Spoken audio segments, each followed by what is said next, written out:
90年代的小渔村，我曾是这片海域最出色的渔网。妻子溺水去世后，为了年幼的建国，我卖掉渔船，彻底隐退。为了能天天看着他，我留在大排档做零工。这几十年里，我省吃俭用，终于把他供上了大学，娶了媳妇儿，有了孩子。爷爷，好香啊！我想吃龙虾。爸，你知道现在龙虾有多贵吗？谁让你买的？小娟儿，今天是我的70岁生日，我寻思着买2斤小龙虾，咱们一家人一起吃。70岁生日，爸，你天天在家里白吃白住，不知道外面现在赚钱有多难。我跟建国每天在外面拼死拼活的上班养家，你倒好，在这心安理得的享福。这龙虾是我用自己捡废品的钱买的，没花建国的钱。哼，捡废品，你有这功夫，不如老实在家省吃俭用。你看看那阳台都快成垃圾堆了。建国，你可算回来了。你看看你爸，整天在家里胡闹，今天又背着我们买了几十块钱的龙虾，我们车贷都快还不上了，他倒好，天天只顾自己享受。爸，不是我说你，你都这把年纪了，怎么还这么自私奢侈？买这么贵的龙虾吃，你考虑过我们的压力吗？我们都恨不得1分钱掰成2半花了。建国，今天是我70岁大寿，我就想一家人吃点好的庆祝一下，没乱花你们的钱。行了行了，都70岁了，这生日有什么好过的？这么大年纪了，还是一点不懂事，不能给我们分担压力也就算了，好歹省点心。所以在你眼里，我把你拉扯大，供你娶媳妇买房，却连一次生日都不配过。装又装，不就是说了你俩吗？爸，爸你怎么了？爸！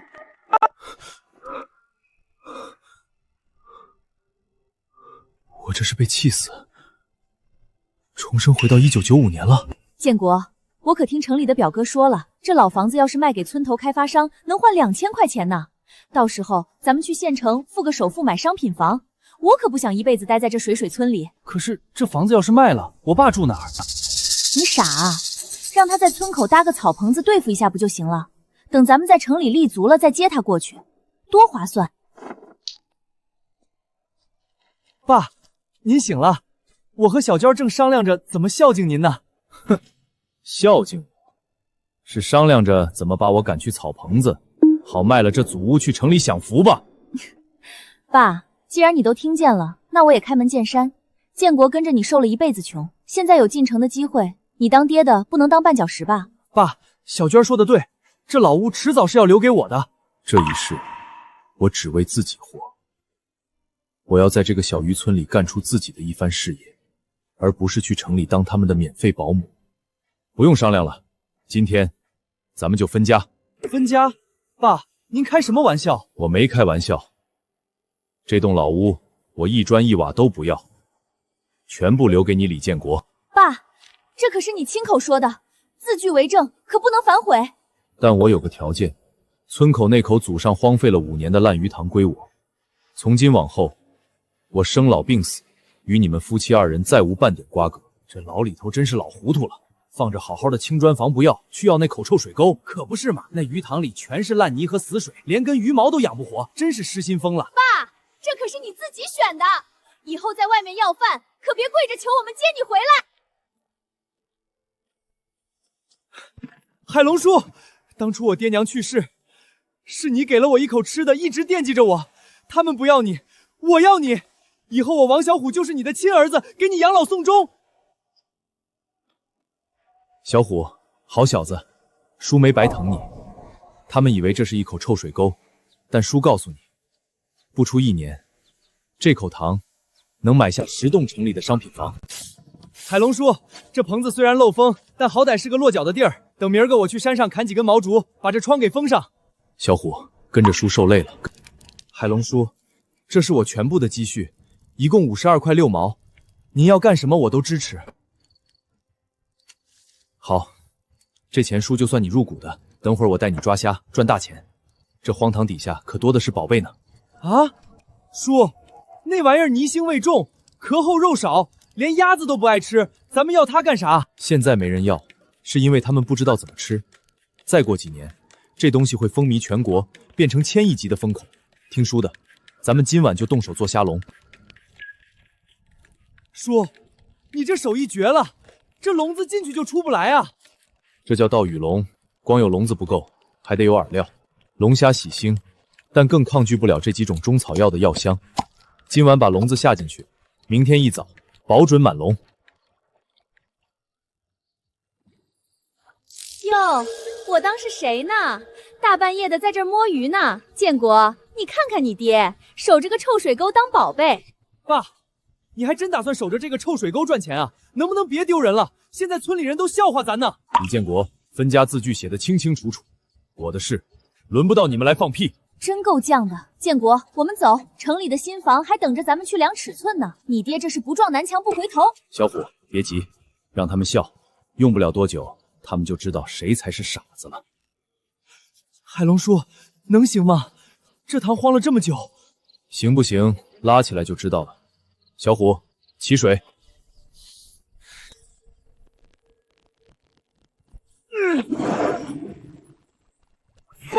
暴龙了，全是红甲大虫！叔，我们发财了！叔，17个笼子，整整倒出来2大桶，这起码得有100多斤吧？哟，老李头，你折腾了一宿，就捞了这么2桶臭水沟里的老草啊！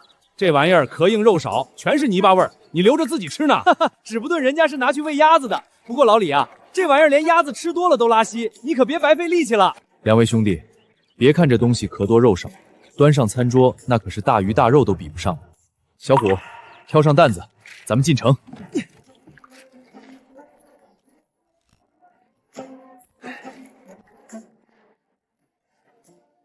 同志，打扰一下，我是咱下边村里养殖场的，今天刚捞上来一批顶新鲜的野生大龙虾，您瞧瞧，做下酒菜绝对是一绝。去，什么大龙虾？这不就是臭水沟里的泥虫子吗？这玩意儿一失身的土腥味，连叫花子都不吃，你居然敢往我们国营大饭店送，吃坏了人，你赔得起吗？同志，这叫小龙虾，只要用秘制的料汁把泥沙养干净，再用做油重辣爆炒，味道比螃蟹还鲜。行了，别在这吹牛了，一身泥巴味儿，看着就恶心。保安哪儿去了？赶紧把这臭要饭的赶走，别挡着我们贵客进门。走，你们2个挑着你们的臭虫子滚远点儿！怎么办啊，叔？这东西卖都卖不出去。别急，等他们亲自尝尝，就知道这龙虾值不值了。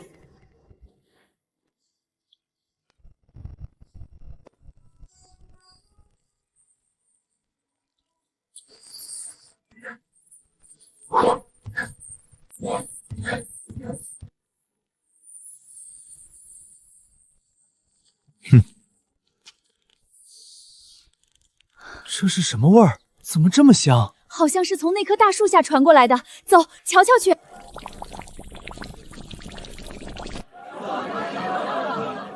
秘制13香小龙虾，先尝后买，不好吃不要钱。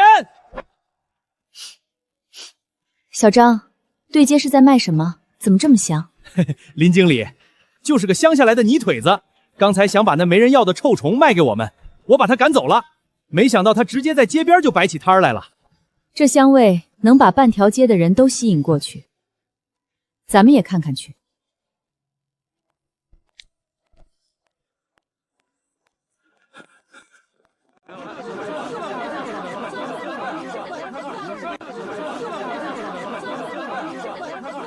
哎，谁让你在这摆摊的？赶紧把你的臭虫子收起来，滚蛋！别影响我们国营饭店的生意。凭什么赶人啊？人家卖的东西这么好吃。就是国营饭店了不起啊！你们饭店有这么香的菜吗？这位师傅，你这卖的是什么？我能尝尝吗？同志，这是我用秘制中草药配方做出来的13香小龙虾，您尝尝，小心烫。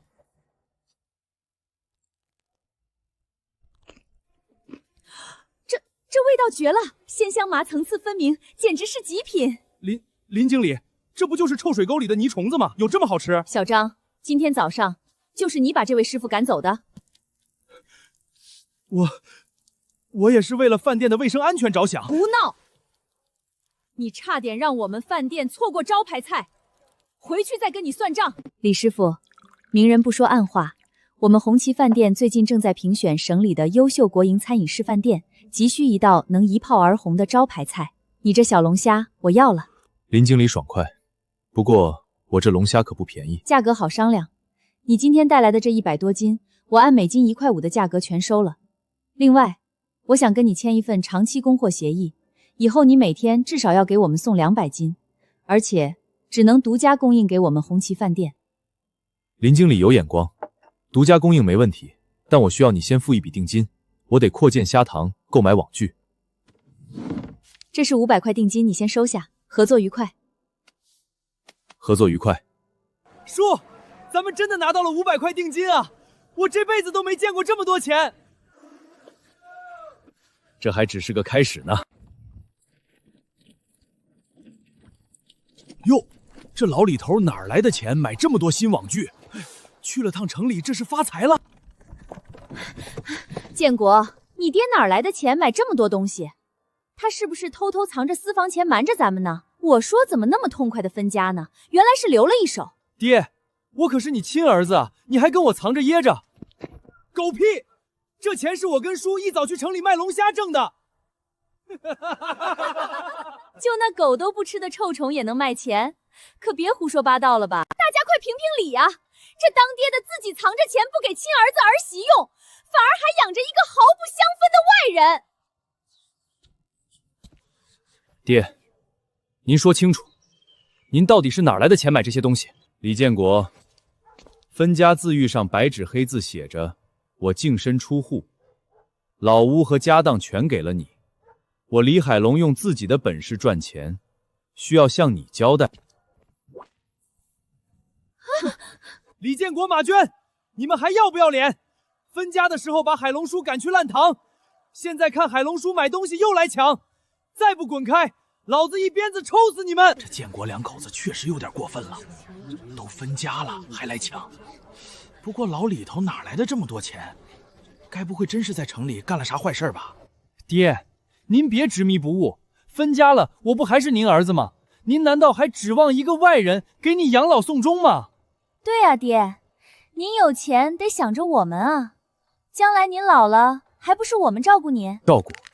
上辈子我跟着他们进城里当牛做马，连保姆都不如，一个月就给我100块买菜品，过生日花自己的钱买2斤龙虾都要被骂。不给我送终，李建国你放心，我李海龙就算是死，也绝不稀罕你这逆子的一滴眼泪。我操！小轿车，这是镇里大干部的车吧？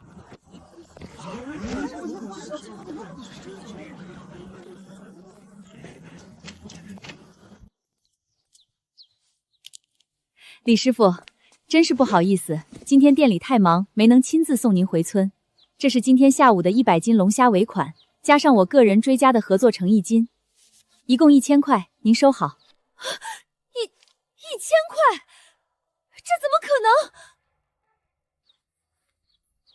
李师傅，这2位是2个不相干的人罢了。李师傅，我今晚在县城约了领导，想请您一起去考察一下我们红旗饭店的新基地，顺便商量一下扩大养殖的合同。您看，小虎，你把牛车赶回棚子。林经理，咱们走。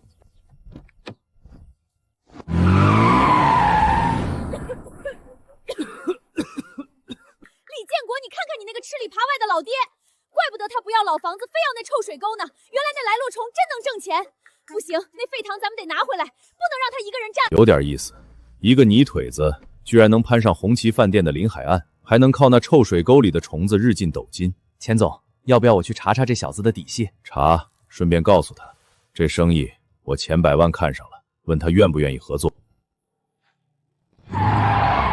你就是李海龙，我们钱总说了，看你养虫子挺辛苦，开个价吧，5万块买断你手里小龙虾的养殖技术和秘制配方，以后那口虾塘归我们钱氏集团。5万块，在1995年是一笔能买下县城1套房的巨款，但我的养殖技术和配方远超5万的价。告诉你们钱总，我不卖。老东西，别给脸不要脸，在县城还没人敢拒绝钱总。那我就做这第一个人。你们凭什么拿我家东西？这电视机是我刚买的。凭什么？你爸马国强借我们钱玩炒组，现在爆仓赔了个精光。2万块今天要是还不清，老子不仅要搬空这里，还要剁了他2只手！爹呀，你可害死我们了！我以为能翻倍的呀，谁知道全赔光了。建国、小娟儿，你们得救救爹呀！ 2万块啊，把我们卖了也还不起。建国，他们明天还要来，这可咋办啊？这是你爹自己造的孽，他怎么不自己想办法？你这话说的，我是你媳妇儿，他可是你老丈人，咱们是一家人。我爹还不上钱，那些债主也不会放过我们。你找你爹想想办法呀！他今天刚拿了1000块钱，还坐上了大老板的桑塔纳，他肯定有钱。可是分家字据都签了，我们哪有脸去要？字据算个屁！他是你亲爹，他的家产就该是你的。他那口虾塘不是赚钱吗？咱们今晚就过去抓龙虾去，到时候咱自己卖到城里。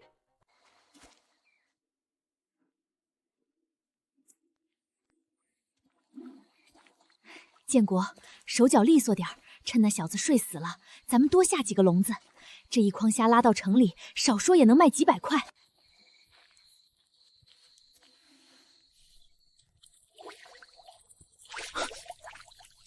娟儿，这要是被发现了，怕什么？这是你家的虾塘，本来就有你的一份。真没想到这玩意儿这么值钱，你爹有这本事还一直藏着掖着的，也太不实诚了。差不多了吧，够还一部分债了，咱走吧。才这点儿，你胆子咋跟老鼠似的？再下一笼！你们在干什么？偷虾！小虎，我不是。喊什么喊？这塘是我公公的，我们拿自己家的东西，关你屁事儿！分家字据写的明明白白，这塘跟你们没关系了，你们这是偷！你敢摔我的虾！建国，他看见了，他要是回去告诉你爹，咱们什么都捞不着了。小虎，别怪我心狠！住手！那都是海龙叔的心血呀！李建国、马娟，你们找死！爹，这塘本来就该有我一份儿。你当爹的怎么能打自己亲儿子？睁大你们的狗眼看看，字据在此，恩断义绝。李建国，你今天砸我虾王伤我的人，老子现在就能送你去坐牢。爹，您别激动，小娟，我们走，快走。有意思，这李海龙跟儿子儿媳关系不怎么样啊。这事儿要是说给钱总，那可就有大用处了。钱总，您让我盯的那老小子，今晚果然出事了。哦，说说看。他那个不成器的儿子李建国带着儿媳妇去虾塘偷虾，被李海龙抓了个正着。您猜怎么着？李海龙当场就把亲儿子扇到泥塘里去了，还拿分家断亲书把儿媳妇的脸都拍肿了，那叫一个狠啊！亲儿子都下得去手，这李海龙倒是个硬骨头。他也是敬酒不吃吃罚酒，我给5万他都不要，非要自己守着那口塘，可不是嘛，钱总？他一个臭养虾的，居然敢驳您面子，真是不知好歹。哼，他不让我痛快，我还能让他痛快了？去，给我查查李建国和马娟的底细，看看他们是怎么跟李海龙分家的。钱总的意思是，这2口子跟李海龙有仇，还觊觎那口虾塘，说不定以后有大用处呢。明白，我这就去办。还有，他一个村里的泥腿子想独占虾塘发大财，也得看看我答不答应，给他找点麻烦。这事儿包在我身上。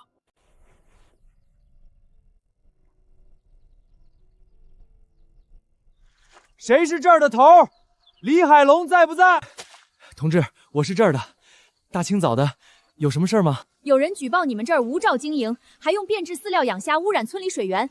我们要对这口塘进行抽样检查，检查期间你们先停工。2位同志，我们这是正规联营，饲料都是新鲜的野杂鱼和小麦麸皮，不信你们去棚里看。李老板，我们也是接到举报，说这儿臭气熏天，影响村民生活，必须按程序走一趟。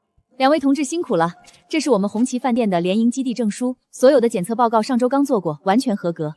至于臭气熏天，这荒塘以前是死水，现在引了活泉，反而干净。是啊，以前这儿全是蚊子，现在水清多了。行，既然手续齐全，那你们继续，我们也是例行公事，打扰了。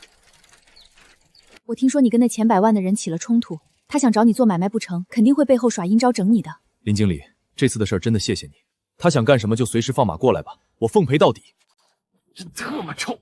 快把这2桶臭水倒进进水口，明早他的虾塘就得臭气熏天，看他怎么卖给红旗饭店。大哥，这要是被抓到，算不算搞破坏啊？怕个屁！咱们就说是倒自家垃圾，大不了算随地扔垃圾，他能拿咱们怎么着？快倒！你们干什么的？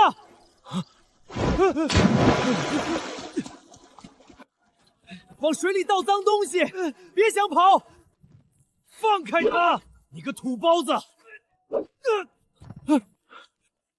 大半夜来我这倒垃圾，钱百万就这点下三滥的本事？大叔，别打！我就是拿人钱财倒点臭鱼烂虾，我真没干别的。说，钱百万还让你们干什么了？不只是在我这虾塘里倒垃圾那么简单吧？他还派人要去你跟那林总理合作的百亩大塘基地闹事。哎呦，这挖掘机尾气熏得我头疼，赔钱！不赔钱，今天谁也别想动工。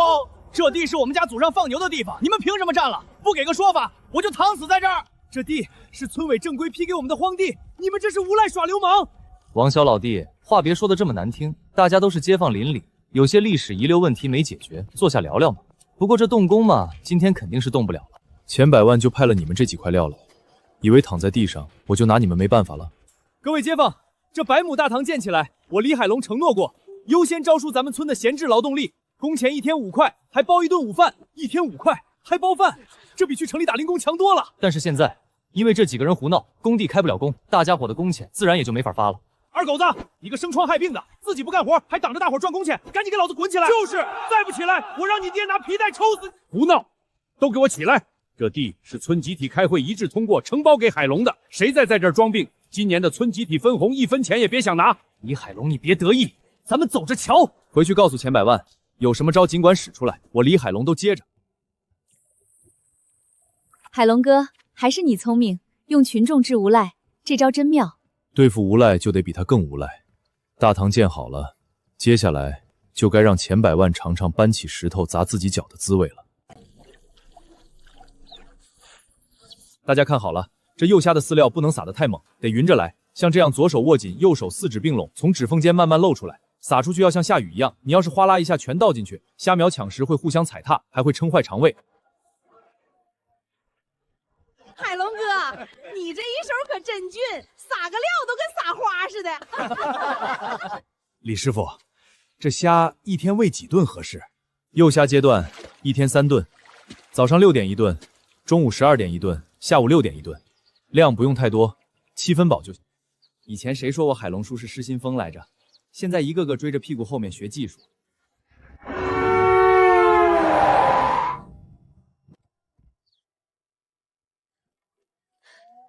海龙哥，出事儿了！林经理，什么事儿这么急？慢慢说，别慌。省城来领导了，明天中午要到我们红旗饭店吃饭。省城领导？对，一共2桌10几个人，他们不知道从哪儿打听到我们红旗饭店有一道招牌菜叫金牌小龙虾，点名了就要吃这个，而且要品质最好的。点名要吃小龙虾，这说明红旗饭店的名声已经传到省城了，这是好事儿啊！你急什么？好事是好事，可问题是我现在拿不出龙虾呀。你之前卖给我的那些现在都已经卖完了，所以我赶紧过来找你了。10几个人，那起码也得50斤小龙虾才能管够，但我这里暂时也没那么多。那完了，我还怎么招待他们啊？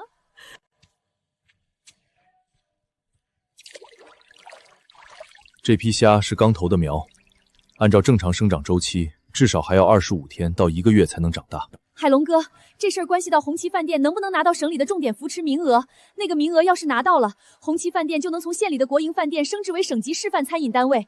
你看能不能想想办法啊？林姐，那能不能去别的养殖户那儿先收一批虾顶上？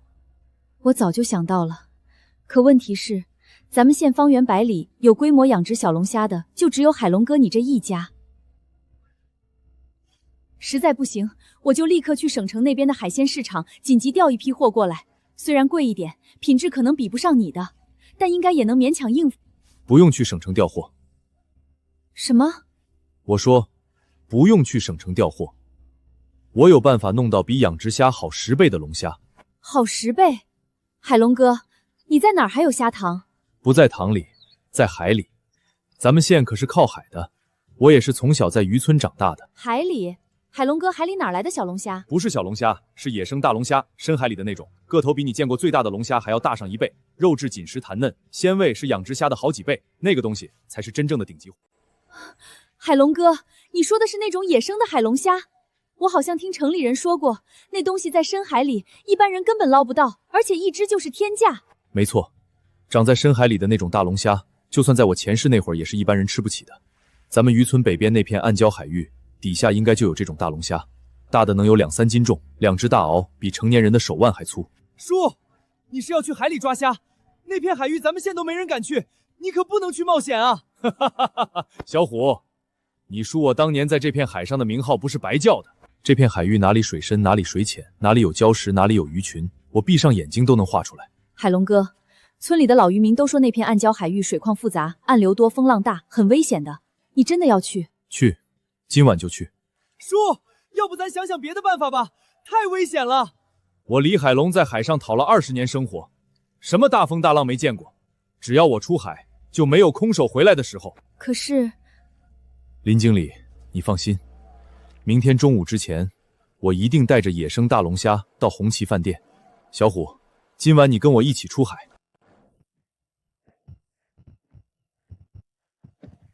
马上要下雨了，你们还来海边干什么？老陈叔，我是海龙啊。海龙？你是李海龙？当年那个鼎鼎大名的鲤鱼王？是我，陈叔，好久不见。好小子，没想到我还有再见你的机会。怎么着，你这鱼王是要重新出山了？哪能啊，不过我今天确实是要出海一趟，所以想过来借您的船用。出海？去哪儿？北边那片暗礁海域。不行，绝对不行！海龙，你知不知道那片海域现在是什么情况？这几年暗流比过去凶猛得多。上个月村里的张老三去了半路就被浪打了回来，差点翻了船。你现在这把年纪了，还想去找死？陈叔，我知道你是为我好，但当年你刚当船工那会儿，有一次遇上风暴，船被打翻在海里，是我把你救上来的。那年我21岁，一口气潜了20米深，把快要沉底的你硬生生拖了上来。我的本事你还不信吗？唉，罢了罢了，船你拿去，但一定要小心啊，必须活着回来。陈叔放心。你怎么没回县里？我不放心你们。回去吧，咱们明天红旗饭店见。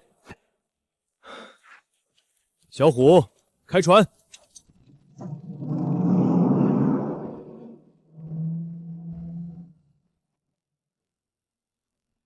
海龙哥，你千万要平安回来啊！叔，这海上黑的跟墨汁缸似的，啥也看不见。海上行船不能光靠眼睛，你听海风，再听浪打船体的声，节奏均匀。水深10米以上，底下就没有暗礁。叔，我跟您还有的学呢。沿这条航线往东北再走1个半小时就到那片暗礁海域了，但是暴风雨要来了，最多半个小时就到。那要不先返航？不能返，明天中午要交货，耽误不起。这雨来得快，去得也快，扛过去就行。小虎抓紧了，准备迎接暴风雨了。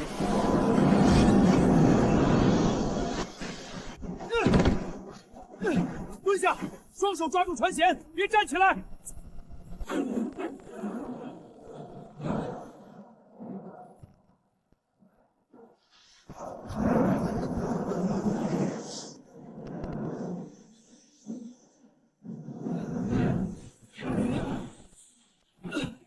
小虎，用瓢把水舀出去，不然船太重会沉。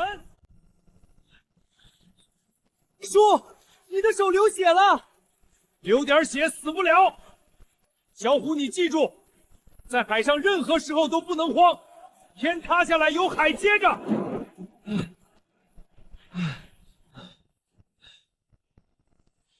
小虎，好样的，就是这里了，我们已经到那片海域了。叔，这是什么味儿？怪怪的。秘方，群鱼肉打底，加了几味中草药和螺肉，密封发酵3天。这味道人闻着怪，但对龙虾来说比什么都香。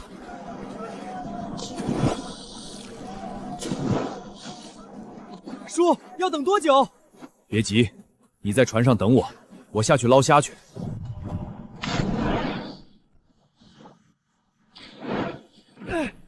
捞到了，等我给这些捕虾笼装满。怎么样啊，叔？都进去了，跟我一起把捕虾笼往上拉。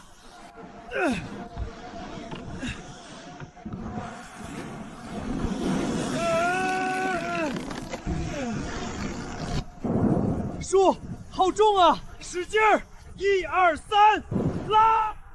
这他娘的是什么玩意儿？大龙虾！我长这么大都没见过这么大的。这可比咱们虾塘的要大得多，但是只在深海里才有。叔，你太厉害了！咱们返航，回县城找林经理交货去。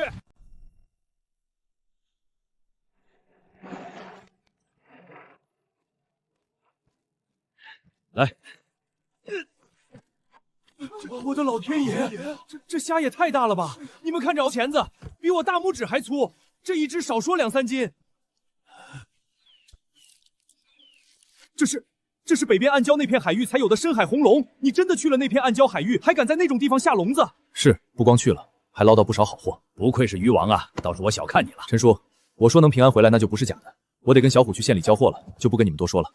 叔，你说以后咱们天天去捞这大龙虾，是不是就能发财了？你以为那片暗礁是菜市场，想去就能去？昨天能捞到这么多，一半是本事，一半是运气。海上的事儿说不准的。那倒是，咱们就养那小龙虾也不错。等会儿红旗饭店那边要是看到这些货，肯定得乐死。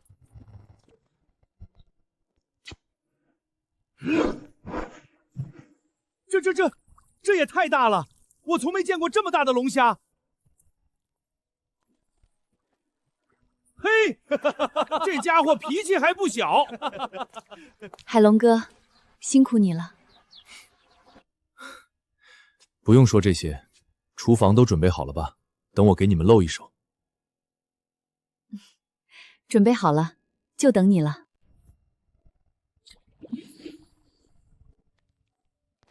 就是他了。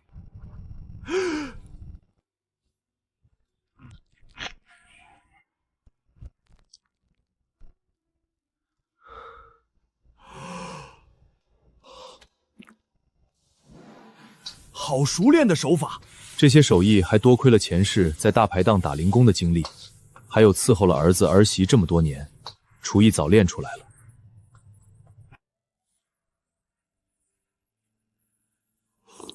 香，太香了，看着卖相也喜人的很。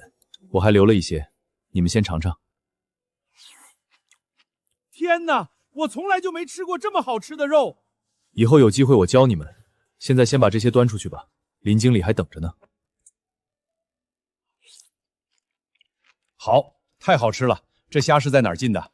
林经理，你们红旗饭店现在连这种高级货都能做了，这大龙虾是哪里来的？这是红旗饭店金牌合作商李海龙从深海暗礁海域独家捕捞供应的野生大龙虾。啊，他就是那个养小龙虾的李师傅啊！改天有空我们真得见见。今天这顿饭是我今年最满意的一顿。红旗饭店的菜品质量和创新能力完全达到了省1级标准。回去后，我会把红旗饭店列为省重点扶持餐饮单位，拨款支持你们升级改造和品牌推广。李师傅，今天这顿饭帮红旗饭店拿到了省里的重点扶持名额，这个价值不是用钱能衡量的。你这份情我记下了，这是1万块，我个人的一点心意，你务必收下。林老板太多了，我就是出了趟海，做了几道菜，不值这个价。值不值我说了算，你不收我这心里过意不去，以后还得长期合作。我不能欠着人情跟你打交道。海龙哥，你就收下吧。那就谢谢老板了，以后红旗饭店需要的龙虾，我李海龙一定保质保量供应。好，有你这句话我就放心了。老板打听清楚了，说那个叫李海龙的昨天凌晨出海，在北边那片暗礁海域捞了6笼野生大龙虾，足足40-50只，拉到红旗饭店后，当天中午就做了3桌席面。省里来的领导吃完当场拍板，说要把红旗饭店列为省重点扶持餐饮单位，还给了拨款。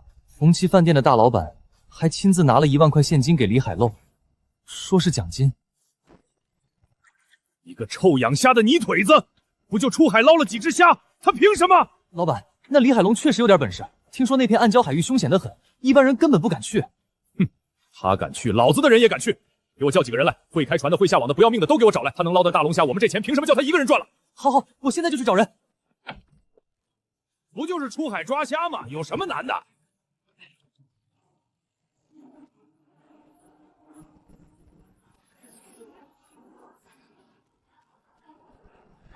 怕什么？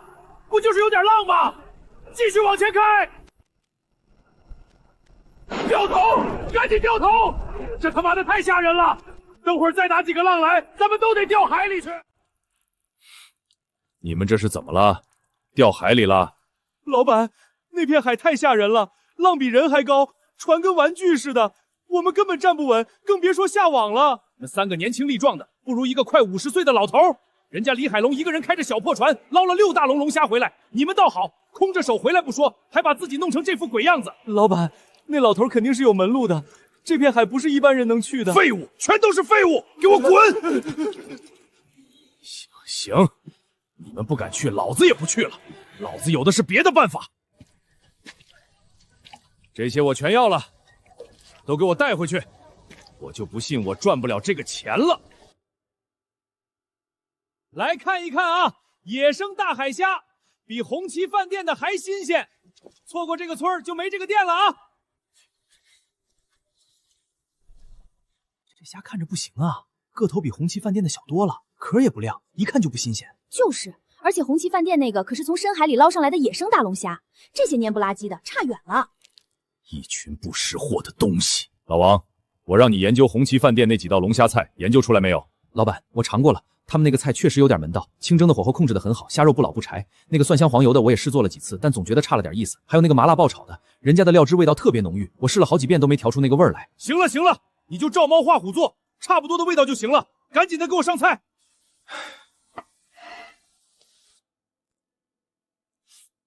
老板，你这虾怎么这么柴，还有一股腥味儿？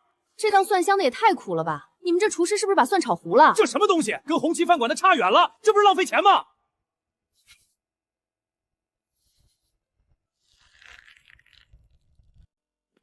我钱百万混了这么多年，从摆地摊卖鱼干起家，一步步做到今天这个规模，县城谁见了我不得叫一声钱老板？结果现在被一个养虾的泥腿子踩得抬不起头。老板，那个李海龙确实有2把刷子，听说他年轻时可是这一带的鱼王呢。咱们硬碰硬，确实有点吃亏。你的意思是我认输了？不，我的意思是，咱没必要跟他硬碰。他李海龙有他的优势，咱也有咱的优势啊。什么优势？你说说。老板，李海龙最大的本事就是能捞到好虾，能做出好菜。但咱不是厨师起家的，咱是搞水产起家的啊！咱手里有全县城最大的水产渠道，几个冷库，几10个供货商。他李海龙总共才多少产量？红旗饭店一天能卖多少虾？他供得过来吗？他？你是说，老板，咱不打硬仗，咱打价格战，咱把小龙虾的价格压到他李海龙根本没法跟的地步。他卖3块，咱就卖2块5；他卖2块5，咱就卖2块。老百姓买东西最看重的就是价格。同样的虾，便宜那么多，你看他们去哪儿买？你的意思是，哪怕赔本卖，也要先把市场抢过来？是啊，只要把红旗饭店的生意抢过来大半，他李海龙就没了销路。到时候他辛辛苦苦捞上来的虾卖不出去，耗也耗死他。只要熬过这一阵儿，等李海龙撑不下去了，这市场还不是咱说了算？好，明天你说的办，所有小龙虾给我按成本价往下压30%卖，我倒要看看他李海龙能撑多久。瞧一瞧，看一看啦！新鲜的小龙虾不要1块5，不要1块2，只要8毛钱一斤，买5斤送1斤啦！8毛钱，这也太便宜了！昨天红旗饭店对街卖的那种还要1块5呢。便宜是便宜，就是泥腥味有点重，不过冲这价格值了，买5斤。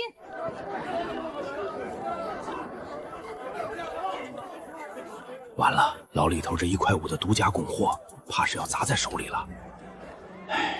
林经理，今天中午咱们的龙虾席退丢了3桌，钱百万在全县恶意压价，现在散客都去买他的便宜虾了，咱们的客流量明显受到了冲击。海龙叔，钱百万这是要砸我们的饭碗啊！8毛1斤，他这是亏本赚焦帽。要不，咱们也降价，降到7毛，看谁熬得过谁。降价，小虎，商战里最忌讳的就是盲目跟风价格战。他钱百万家大业丰亏得起，咱们刚起步，降到7毛，用不了半个月，咱们自己就得先破产。海龙哥说的对，而且一旦降价，咱们好不容易树立起来的高端精品品牌形象就彻底毁了。海龙哥，你是不是已经有对策了？他拼价格，咱们就拼成本和品质。小虎，走，回堂子，叔教你一招降本增效的绝活。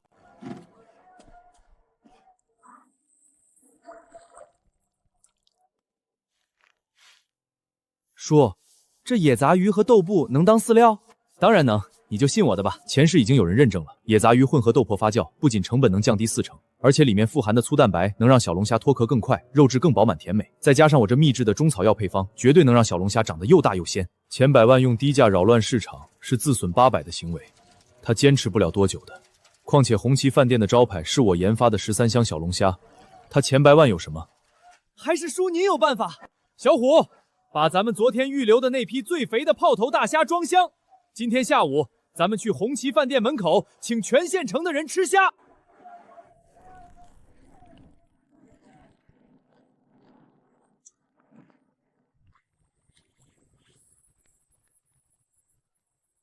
乡亲们，免费试吃，每人2只，尝尝什么才叫真正的极品龙虾。我的天哪，这味道，这蒜香进到肉里去了，肉质又弹又甜，一点泥腥味都没有。这麻辣的才叫绝，跟这个比起来，钱百万卖的那种8毛1斤的烂虾，简直就像在嚼泥巴。以后我只吃红旗饭店的。听说那天省领导的人来吃了次大龙虾，赞不绝口呢。不过那种龙虾我们是吃不起了，现在能尝到这小的也是此生无憾了。大家喜欢就好。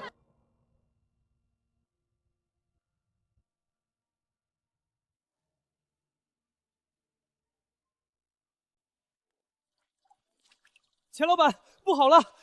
红旗饭店门口那2个免费试吃摊子彻底爆了，全县城的人都疯了一样往那边排队，咱们连1只虾都卖不出去了，废物，全特都是废物！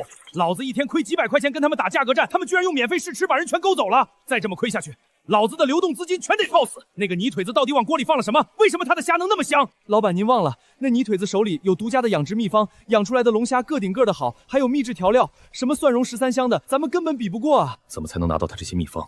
给他5万都不卖。钱总，李海龙虽然嘴硬，但他那个儿子李建国可是一块软骨头。他们父子俩刚分了家，他儿子也想抢回那虾塘呢。你是说从他儿子下手？是啊，他老丈人现在欠了债，正缺钱呢。而且他们刚卖了老房子，在县城安家，房租都难交上。滚！房租都交不起，当老子开善堂的呢？今天不搬走，老子直接叫派出所把你们抓起来！李建国，你个没用的窝囊废！老娘跟着你连个住的地方都没有。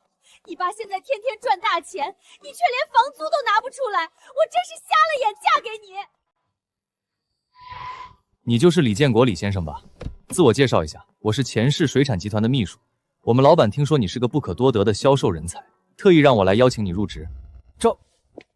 招聘我？没错，市场部销售主管，月薪2000，另外提供一套县城2居室的员工宿舍，只要你签字，今天就能拎包入住。建国，听到没有？2000块啊，还有县城的房子，快签字！你个蠢货，还愣着干什么？快签字啊！好，我签。建国啊，我们老板对你寄予厚望，不过老板最近对你父亲李海狼手里的龙虾配方很感兴趣，只要你能把那张配方拿来给公司，老板说了，额外再奖励你1万块现金。哟，张大婶儿，洗衣服呢？哎呀，我们建国现在是城里大集团的主管了，月薪2000，这不，公司刚给分了套县城的大2居，我们今儿回村收拾收拾东西。月薪2000，我的天，这能买多少肉啊？建国出息了啊！可不是嘛，他们李家现在可是发达了，他爹现在卖龙虾也风光着呢。爸，小虎，忙着呢。哼，有事儿。爸，看您说的，我这当儿子的来看看您不是应该的吗？这不，我最近在城里找了个好工作，当了主管，我寻思着跟您来报个喜。哼，建国，你是我养大的，你一撅屁股我就知道你想拉什么屎。你从小就不会撒谎，一撒谎左眼皮就直跳。水产公司是钱百万的吧？他让你来套我的秘方。爸，您胡说什么呢？什么钱百万？我不知道。滚！带着你的烂苹果滚出去！转告钱百万，想要我的配方，做梦！怎么样？拿到了吗？配方在哪儿？没，我爸一眼就看穿了，他让我滚。李建国，你个没用的废物，连个老头子都搞不定，老娘怎么嫁了你这么个窝囊废？拿不到配方，咱们在城里的大房子就没了！你给我滚去想办法！林经理，这是要干啥去啊？李师傅家要盖个2层的小洋楼，我帮忙拉盖房子的红砖。哎呀妈呀，老李头真的要盖洋楼了！这养虫子居然能赚这么多钱，真是开了眼了。你看看，你爹都要盖楼了，我也要。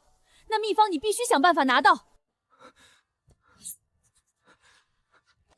建国，我这人脾气不好，耐心也有限。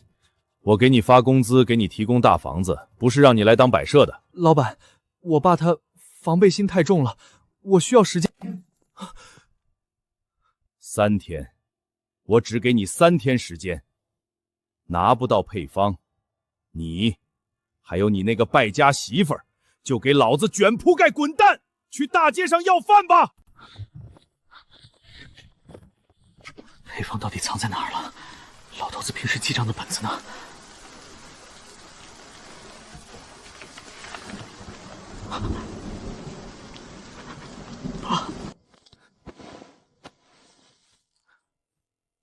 找到了，哈哈，找到了！建国，套名方不成又改成偷了，这些年我真是白养你了。爸，我错了，但我真的是没办法了。没办法，不是你跟你媳妇贪图钱百万给的钱吗？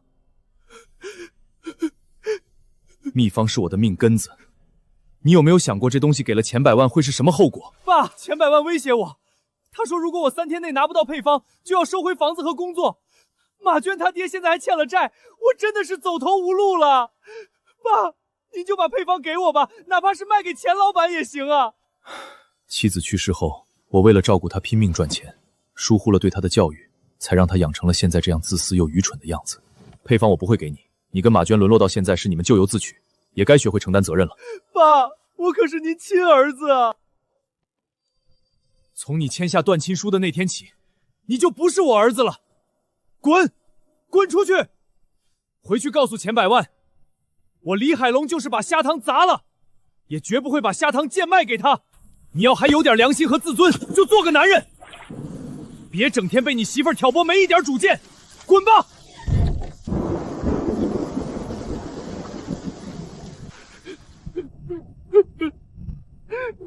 ！2000块1个月的工作没了，大房子也没了。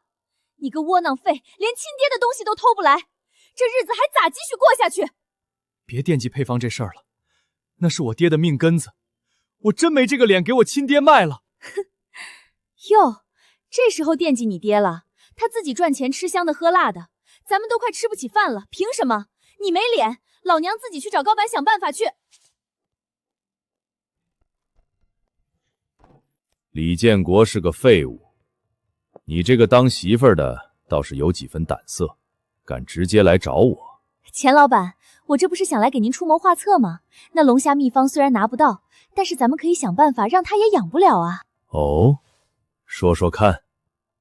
他那虾塘用的是村里的水源，只要咱们找人说他养虾污染了全村的饮用水源，说的严重点散播出去，那村民还能乐意让他养？倒是可以试试，要是办成了，承诺给你们2口子的钱和工作还会给你们。那就等着您的好消息了。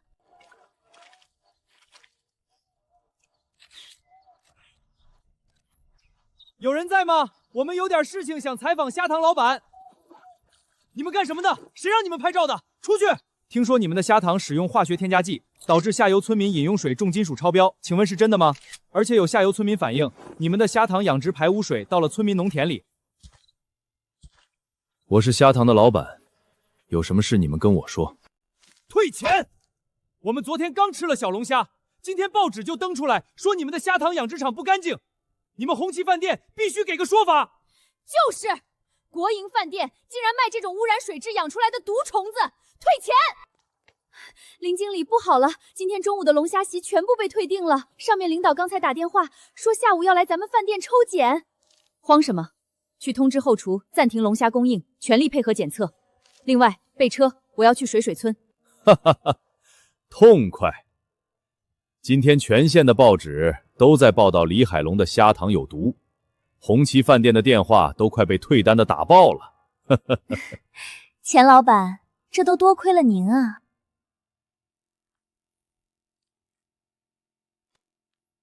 这是500块，只要李海龙的堂子彻底封了，少不了你的好处。谢谢钱老板，有什么事儿您随时找我。李海龙，你给大伙滚出来！报纸上都说了，你这堂子有毒，污染了咱们村的水源，以后咱们种地都没法灌溉了。就是你在县里赚大钱，害得咱们泥水村水都用不了。你今天必须得给我们一个说法。我们的虾塘天天用泉水冲洗，哪里来的污染？报纸上那都是瞎传的，报纸能有假？白纸黑字写着呢。你们要不给个说法，大伙就把这塘坝给刨了。大壮、德发，水质到底有没有污染？等专业的人测过后自有公论。谁要是敢私自动手刨坝，那就是违法。林经理，咱们这样做无异于承认了咱们的龙虾有争议，这几天的营业额怕是要坠入谷底了。小文，做餐饮最重要的是信誉，钱百万想逼我们自乱阵脚，我们偏要堂堂正正的把底牌亮出来。是钱百万给了我200块钱，还给了我一份写好的稿子，让我照着登报的，不关我的事啊！叔，你什么时候把这小子的声音录下来的？这可是铁证啊！咱们现在就去报社揭穿他。不急，钱百万肯定还有后招，咱们等他把底牌全亮出来后，再一网打尽。谁是李海龙？接到群众举报，你们的养殖场涉嫌严重污染水源。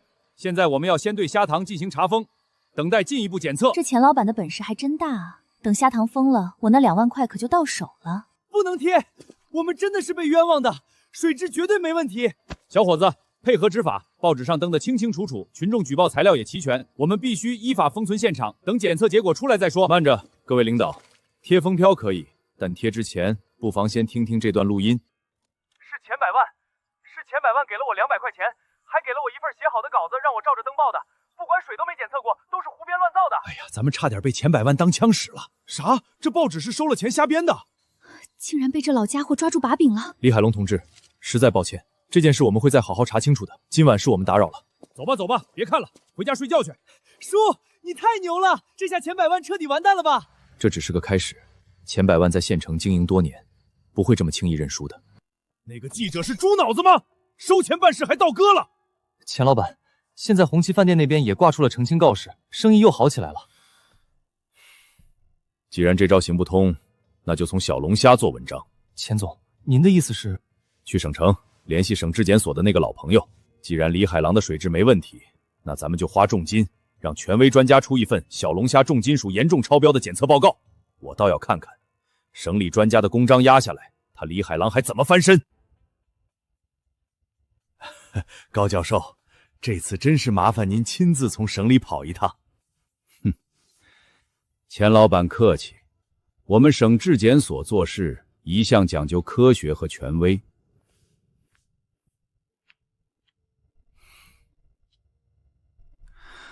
虽然秘方偷不成了，但来求求钱老板赏脸给个职位应该还是有戏的。就算是当个扫地的我也认了。钱总，高教授那边的报告已经见报了，这下李海龙是跳进黄河也洗不清了。不过，万一以后上面查下来，咱们怎么脱身？哼哼，到时候就推给那个高教授，反正事儿是他办的。真不行就去找李建国，让他偷偷给他老子的龙虾饲料里加点料，那假的不就成真的了？老板高明啊！钱百万，你可真够狠的啊！不仅想害死我爹，还想算计我。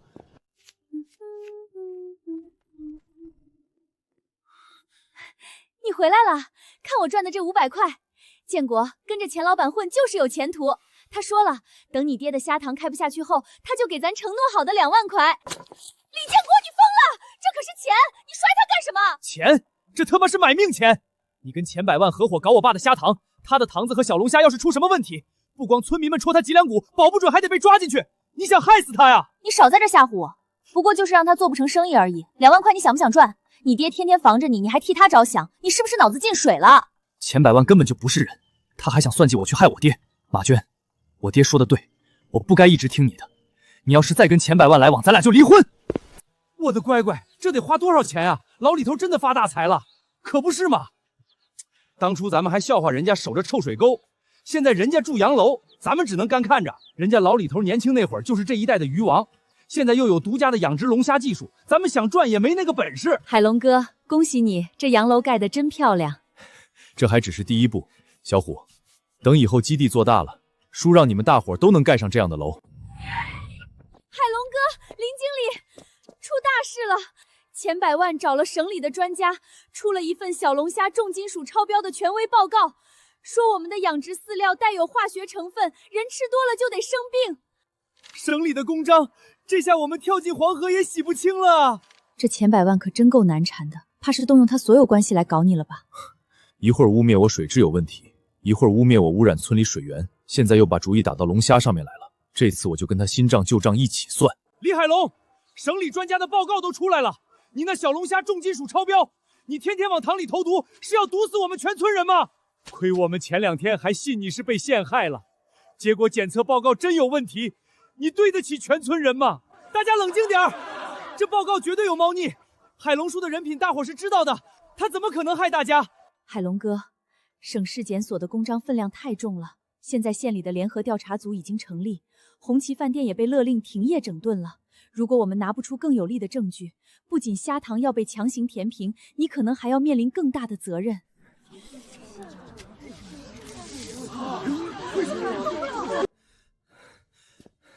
叔，咱们不能坐以待毙啊！要不我今晚带几个兄弟去把钱百万那家伙绑了，逼他招信。胡闹，绑架是违法，咱们现在是受害者，不能把主动权交出去。可是海龙哥，现在全省的人都盯着这件事，县里的质检根本不敢推翻省质检所的报告，我们还能怎么办？省质检所确实权威，但它不是唯一。海燕，你还记不记得上个月省里刚成立了国家级绿色水产安全检测中心？对，那是国家直接管辖的最高检测机构，独立于省质检所之外。我已经让小虎暗中把我们的水样和龙虾样本通过加急冷链送去省城了。只要那边的盲检报告出来，钱百万的假报告就会变成一张废纸。算算时间，明天上午报告就能送达。太好了，海龙哥，看来你早就想好了对策。建国，报纸上板上钉钉了，你爹这虾王的名声马上就要臭了。但钱老板说了，光靠一份报告还不够保险，他想要更硬的证据。今天找你来呢，也是为这事儿。你们想让我干什么？这是高教授专门配的东西，无色无味，倒进你爸的虾塘饲料里，3天之内，龙虾体内重金属含量就会严重超标。到时候省里来复查取样，一抽一个准，你爸跳进黄河也洗不清。你们这是要毁了我爸！他早一点老实把配方卖给我们，就没这事儿了。钱总说了，事成之后2万现金，外加现成一套2居室的钥匙。你跟你媳妇儿拿着钱和房子远走高飞，多划算啊！反正你跟你爹也分家了，管他做什么。行，我干，你们可不能反悔。这就对了，明天上午，钱老板要带着人去你们村里开通告会。你今晚把事情办成，明天你爹就没理狡辩了。都到这一步了，还想着利用我？钱百万，你的好日子也该到头了。乡亲们，今天我钱百万顶着巨大的压力站在这里召开这个会，不为别的，只为了咱们县老百姓的安全。李海龙一心想着赚钱，用不合规的物料养虾，不顾村里安全，也不顾县城人民的安全，形势实在不妥。关了李海龙的虾塘，不能让他的毒虾再祸害我们。这钱百万在咱们县也是个霸主，他的话能信吗？我可听说了，这钱百万也在卖龙虾，他这是跟老李头较劲呢吧？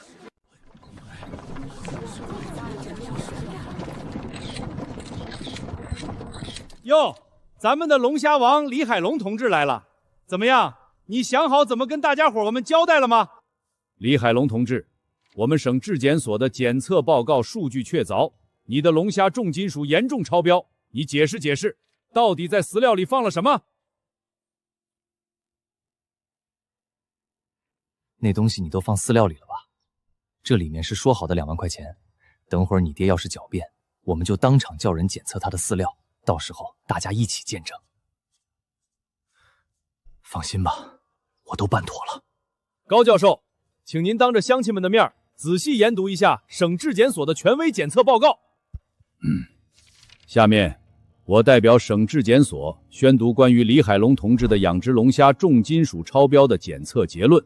根据省质检所的精密检测，泥水村李海龙养殖的龙虾里铅超标30倍，汞超标50倍。乡亲们啊，你们听听，这种有毒的龙虾居然养殖在泥水村里，它不仅祸害了大家伙，还祸害了县里去红旗饭店的顾客。老李头，质检报告你怎么解释？是啊，我们也是去红旗饭店吃过你龙虾的，你就这么害乡亲们？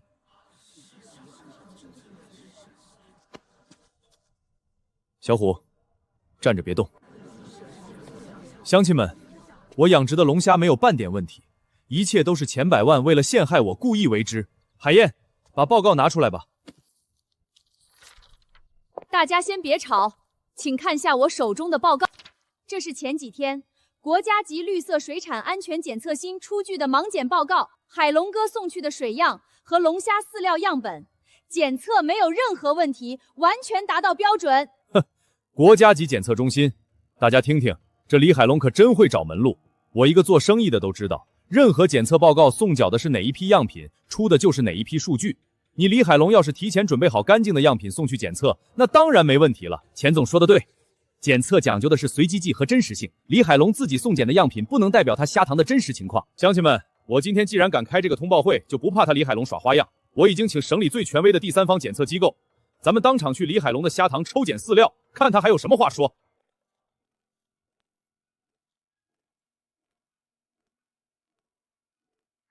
海龙哥，怎么办？钱百万敢这么做，是不是早就有了对策？别慌，先看看他到底打的什么主意。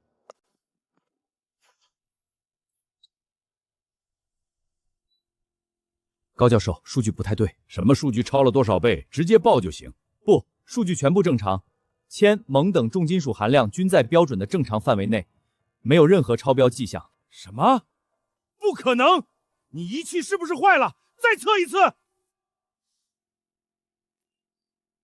钱老板，仪器运行正常，我们取了3个不同位置的样品，结果一致，这批饲料完全合格。怎么回事？李建国呢？那瓶东西他没加进去。他说事情都办妥了。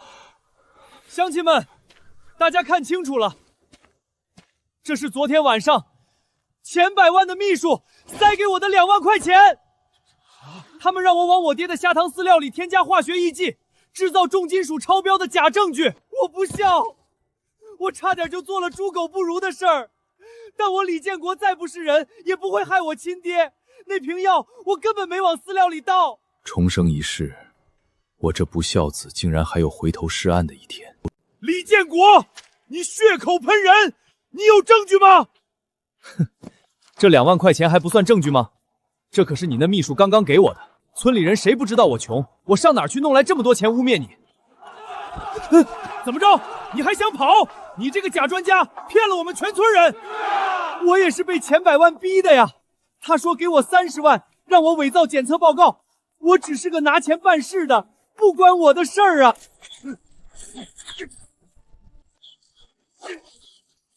完了，全完了。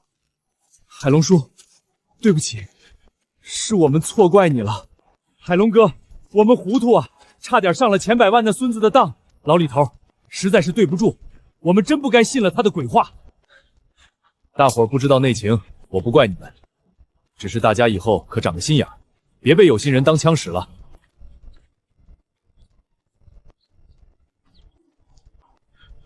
爸，我对不起你，之前都是我鬼迷心窍，差点害了你。我本以为你骨子里已经彻底烂了，但现在看来还有的救。爸，是我错了，我以后一定好好做人。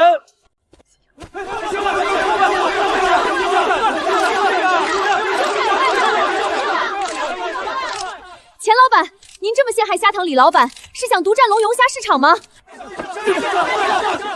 都给老子滚！我在县城生意好得很，看得上他一个破养虾的。去，都别围着我们，赶紧散了吧。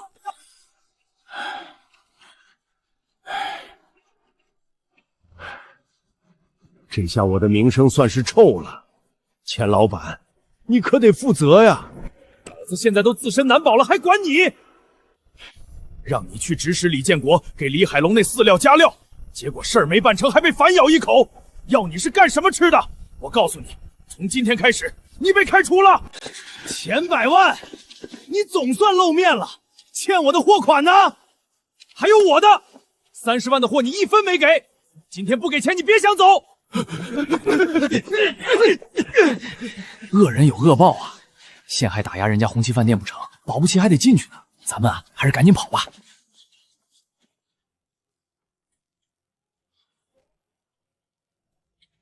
观众朋友们，这里就是曾被诬陷小龙虾重金属超标的红旗饭店。随着真相大白，这家饭店如今生意比过去更加红火，现在已经是我们县的招牌国营饭店。乡亲们别急，今天龙虾管够，都排好队，一个一个来。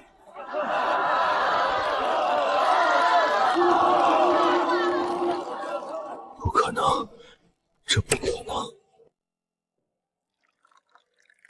海龙哥，省农业频道那边打电话来了，说下周3要来给咱们拍专题片，还有省城的几个大超市也发来了邀请，想让咱们的龙虾进他们的生鲜柜台。进超市的事不急，先把产量稳住，不能砸了招牌。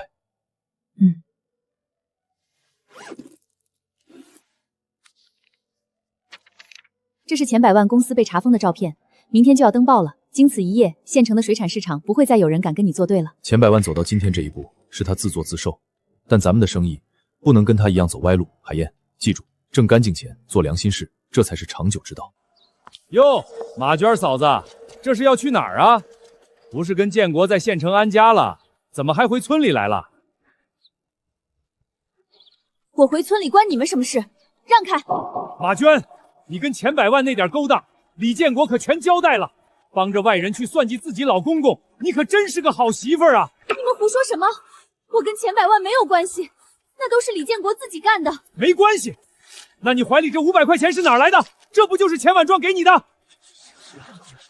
谁让那老东西自己赚大钱不带我们？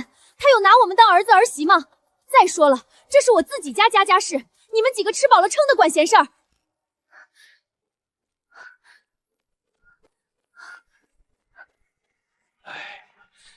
造孽哟，娶了这么个拎不清的媳妇儿。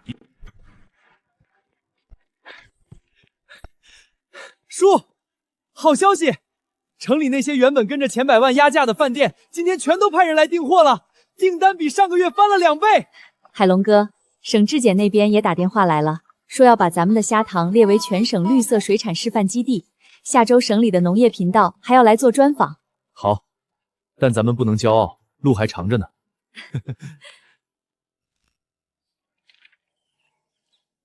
李建国，你不打算跟我过了？明天你回县城，我在民政科门口等你。手续办完，咱们各走各的路。李建国，你这么快就翻脸不认人了？我跟你结婚这几年，没有功劳也有苦劳，你就这么把我踹了？你跟钱百万合起伙来害我爹的时候，就已经不是我李家人了。他要是早点把虾塘分了，能有这么多事儿吗？我这么做不也是为了这个家？你以为我是为了谁？你现在装的倒是跟个大孝子一样，之前你不也想把你爹赶出去，还想偷秘方吗？够了，我等会儿就去找我爹认错，也不想再跟他分家。你想进城过好日子，我不拦你，但咱俩过不下去了。李建国，你个窝囊废，你离了我，这辈子就后悔吧。你爹那个老顽固能给你什么？你等着，有你哭的那天。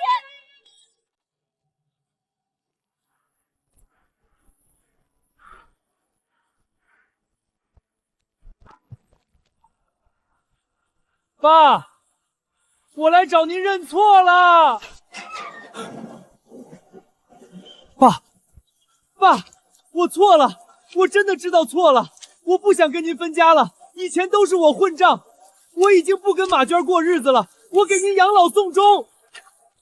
爸，我以前被猪油蒙了心，差点害了您，也差点害了咱们全村。爸，我不要钱，我只求您让我留在堂子里给您打下手，让我赎罪啊！你现在倒是知道错了，当初还想偷海龙叔秘方，跟钱百万勾结，要不是被发现了，你能知道错？李建国，那天你在大家伙面前反水，说明你心里还剩了最后一点良知。你救的是你自己的良心，不是我。爸，断亲书上写的清清楚楚，白纸黑字，我李海龙这辈子只有小虎这一个干儿子了。你过好自己的日子吧，活了2辈子，我现在只想信自己，心软是万万要不得的。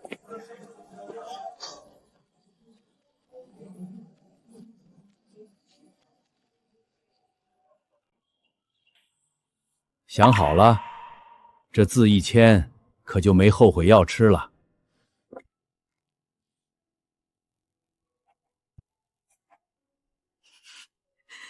李建国，你会后悔的。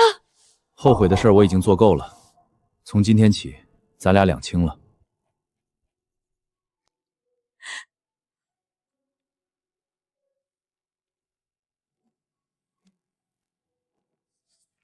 行了，从今天起，男婚女嫁，各不相干。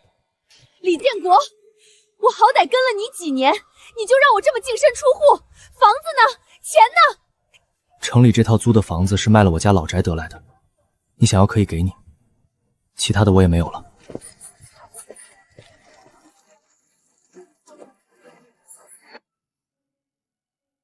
爸，婚我已经离了，我对不起您。从今天开始我就不回来了，我要去城里混出个人样来，那样才有脸回来见您。他这是要去哪儿？估计是要去城里吧。他要跟马娟离婚，也不会在县城待了。要不去送送？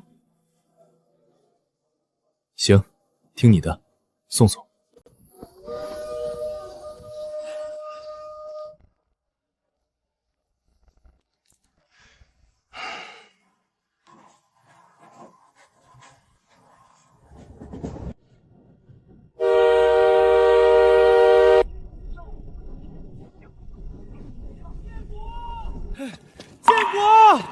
李建国，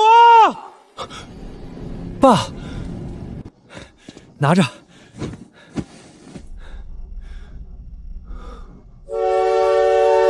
爸，我还以为你这辈子都不想再见我了。去城里就给我好好干，别给我丢人。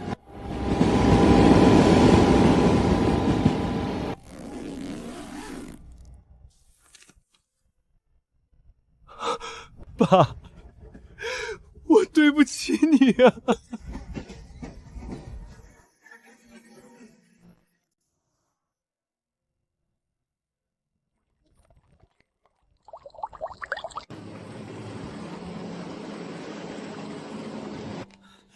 书拿到了，咱们真的拿到了。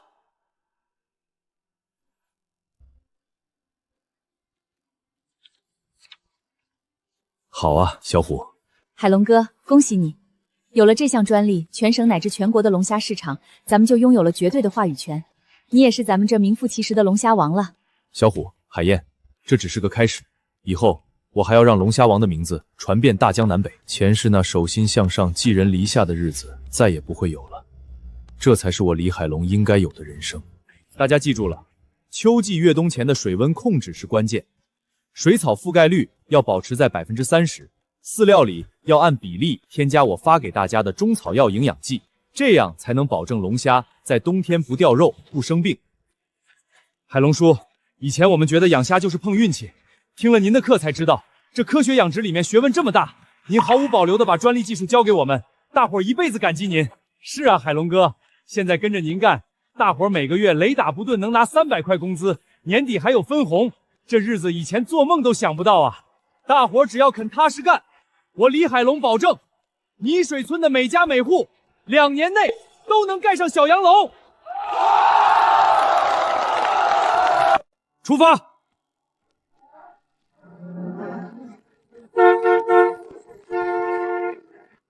海龙哥，咱们的龙虾养殖现在也算是步入正轨了。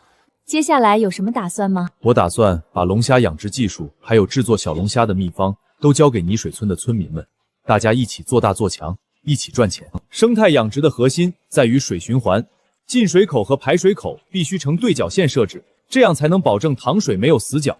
大家记住了吗？海龙叔，那要是遇到连明雨天气，水质变酸怎么办？生石灰，每亩用生石灰15到20公斤化水全池泼洒，不仅能调节酸碱素，还能给龙虾脱壳补充钙质。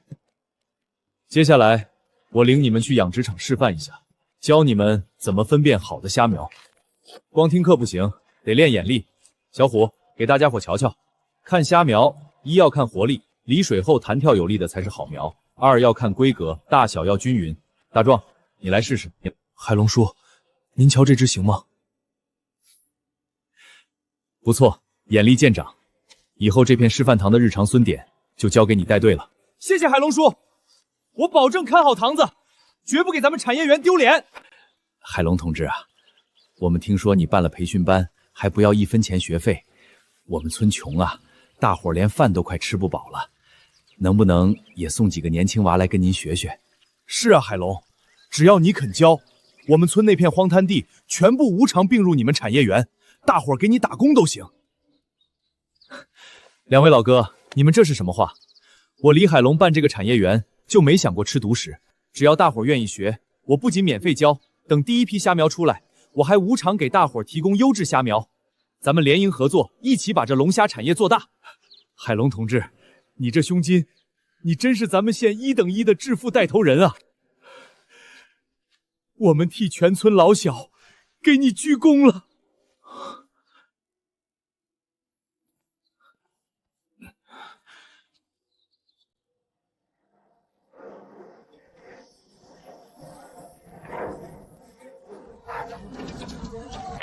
往左边倒，注意安全，手脚都麻利点儿，这可是咱们产业园的命脉。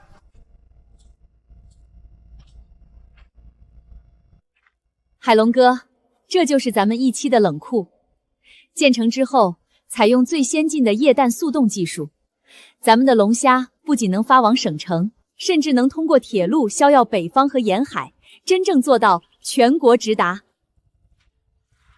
海燕，多亏了你，要不是你负责了这个冷链技术，我空有1000亩虾塘也走不出这县城啊。海龙哥客气了，咱们是一家人吗？瞧瞧，这就是咱们产业园的新车，听说这车里能结冰，运到城里虾都还是活的。以前咱们村穷得连裤子都穿不起，现在跟着海龙哥，家家户户在产业园领工资，连路都修成水泥的了。海龙哥和林经理真是咱们村的活菩萨呀！可不是嘛，我看他们俩在一起也是郎才女貌。海龙哥，有时候我觉得像在做梦。从当初街边的一个小火炉，到现在的1000亩产业园，你真的做到了。海燕，这一路走来，要是没有你在背后撑着我，我李海龙可能早就倒在千百万的算计里了。以后的路，我想和你一起走下去。我知道了，海龙哥。